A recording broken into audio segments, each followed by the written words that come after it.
अनुच्छेद 18 उपाधियों का अंत करता है। अनुच्छेद 19 बोलने, सभा करने, संघ बनाने, संचरण करने, निवास करने और कोई भी व्यवसाय करने की स्वतंत्रता देता है।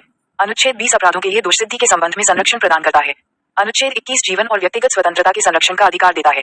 अनुच्छेद 21 क 6 से 14 वर्ष के बच्चों के लिए शिक्षा के अधिकार को सुनिश्चित करता है। अनुच्छेद 22 कुछ दशाओं में गिरफ्तारी और निरोध से संरक्षण देता है। अनुच्छेद 23 मानव तस्करी और जबरन श्रम को प्रतिबंधित करता है। अनुच्छेद 24 14 वर्ष से कम उम्र के बच्चों को खतरनाक कारखानों में काम करने से रोकता है। अनुच्छेद 26 धार्मिक कार्यों के प्रबंध की स्वतंत्रता देता है। अनुच्छेद 29 अल्पसंख्यकों के हितों के संरक्षण से संबंधित है। अनुच्छेद 30 अल्पसंख्यकों को शिक्षा संस्थाओं की स्थापना और प्रशासन का अधिकार देता है। अनुच्छेद 32 संवैधानिक उपचारों का अधिकार प्रदान करता है। अनुच्छेद 33 सशस्त्र बलों के मूल अधिकारों पर युक्तियुक्त प्रतिबंधों के लिए संसद को अधिकार देता है। और अनुच्छेद 34 किसी क्षेत्र में मार्शल लॉ लागू होने पर मूल अधिकारों के निलंबन से संबंधित है। अनुच्छेद 18 उपाधियों का अंत। राज्य सेना या शिक्षा से संबंधित सम्मानों के अलावा कोई उपाधि प्रदान नहीं करेगा। भारत का कोई नागरिक किसी विदेशी राज्य से कोई उपाधि स्वीकार नहीं करेगा। अनुच्छेद 19 बोलने की स्वतंत्रता। 1 नागरिकों को वाक एवं अभिव्यक्ति की स्वतंत्रता का अधिकार देता है।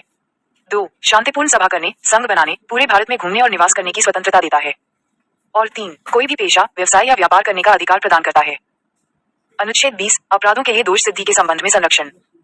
1 किसी व्यक्ति को ऐसे कार्य के लिए दोषी नहीं ठहराया जा सकता जो उसके किए जाने के समय अपराध नहीं था। 2 किसी व्यक्ति को उसी अपराध के लिए एक से अधिक बार दंडित नहीं किया जाएगा। और 3 किसी भी व्यक्ति को खुद के खिलाफ गवाही देने के लिए मजबूर नहीं किया जा सकता है। अनुच्छेद 21 प्राण और दैहिक स्वतंत्रता का संरक्षण। किसी भी व्यक्ति को विधि द्वारा स्थापित प्रक्रिया के अलावा उसके जीवन और व्यक्तिगत स्वतंत्रता के अधिकार से वंचित नहीं किया जा सकता है। अनुच्छेद 21 क प्रारंभिक शिक्षा का अधिकार। राज्य 6 से 14 वर्ष की आयु के सभी बच्चों को निःशुल्क और अनिवार्य शिक्षा उपलब्ध कराएगा। अनुच्छेद 22 कुछ दशाओं में गिरफ्तारी और निरोध से संरक्षण। यह अनुच्छेद मनमानी गिरफ्तारी और नजरबंदी से सुरक्षा प्रदान करता है। अनुच्छेद 23 मानव के दुर्व्यापार और बलात् श्रम का निषेध। मानव तस्करी और जबरन श्रम पर रोक लगाता है। अनुच्छेद 24 बाल श्रम पर रोक। 14 वर्ष से कम उम्र के बच्चों को किसी भी कारखाने या खतरनाक काम में लगाना प्रतिबंधित करता है। अनुच्छेद 26 धार्मिक कार्यों के प्रबंध की स्वतंत्रता। प्रत्येक धार्मिक संप्रदाय को धार्मिक और धर्मार्थ उद्देश्यों के लिए संस्थाएं स्थापित करने, उन्हें बनाए रखने और उनका प्रबंधन करने की स्वतंत्रता देता है। अनुच्छेद 29 अल्पसंख्यक वर्गों के हितों का संरक्षण। भारत के किसी भी वर्ग के नागरिक को अपनी विशिष्ट भाषा, लिपि या संस्कृति बनाए रखने का अधिकार है। अनुच्छेद 30 अल्पसंख्यक शिक्षा संस्थानों का अधिकार। सभी अल्पसंख्यकों को शिक्षा संस्थाओं की स्थापना और प्रशासन का अधिकार है। अनुच्छेद 32 संवैधानिक उपचारों का अधिकार। मौलिक अधिकारों को लागू करने के लिए संवैधानिक उपचार का अधिकार देता है, जिसमें सर्वोच्च न्यायालय में याचिका दायर करने का अधिकार शामिल है।